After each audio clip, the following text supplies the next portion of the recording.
Hello, and welcome back to Breakthrough. I'm glad you're here as we keep moving through breaking the cycle of almost. If you've been following along, you know what this is. If you're new, do yourself a favor and don't start in the middle. Pause this and go back to episode 1. The story is meant to build, and it hits different when you walk it in order. All right. Take a breath. Let's step into today's episode. Micah said the breaker goes before his people. That detail changes everything. It means the pressure to fix yourself doesn't rest on you. It means breakthrough isn't self-engineered. It means healing isn't God watching from a distance to see if you can spiritually figure it out.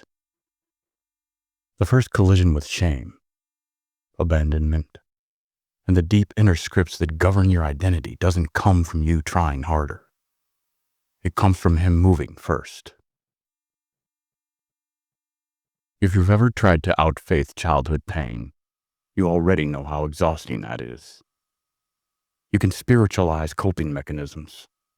You can quote verses over unresolved wounds like bandages over fractures. You can convince yourself strength means never feeling weakness again.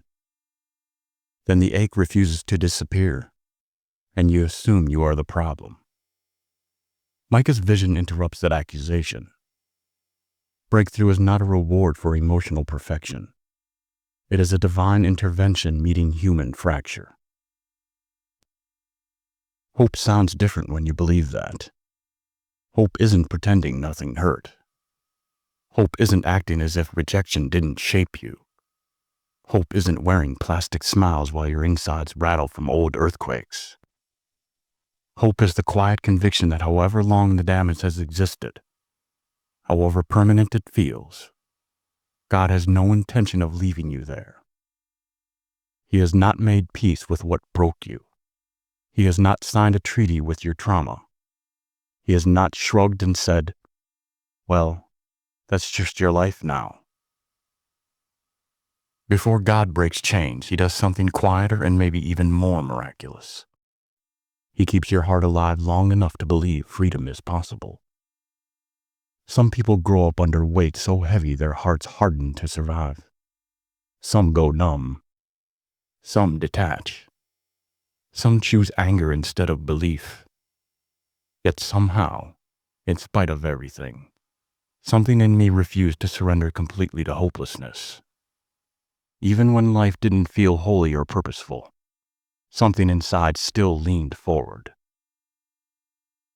That something wasn't just personality strength or stubbornness. It was grace. God's hidden work refusing to let despair finish its job. Breakthrough doesn't introduce God into our story. It reveals the God who has been here the whole time, preserving what trauma tried to suffocate. Before He opens the gate, He refuses to let your spirit die behind them. If He preserved you this long, it wasn't so you could merely function. It was so that when the time is right, you would recognize He never intended almost to be your permanent identity. Micah didn't shame exhausted people for their fatigue. He didn't accuse them of weak faith. He acknowledged their reality and then placed a different reality above it. A God who refuses to coexist with captivity forever. A God who does more than empathize. A God who intervenes. And that is where hope begins to rise. Not as hype and not as adrenaline, but as the dawning suspicion that your story might not end where it fractured. Thanks for spending these minutes with me. Breaking a cycle rarely happens in one dramatic moment. It happens in small, steady breakthroughs, one step at a time. If something in today's reading stayed with you, leave a comment and tell me what landed. And if you want to keep walking with me, subscribe so you don't lose the thread. I'll see you in the next episode.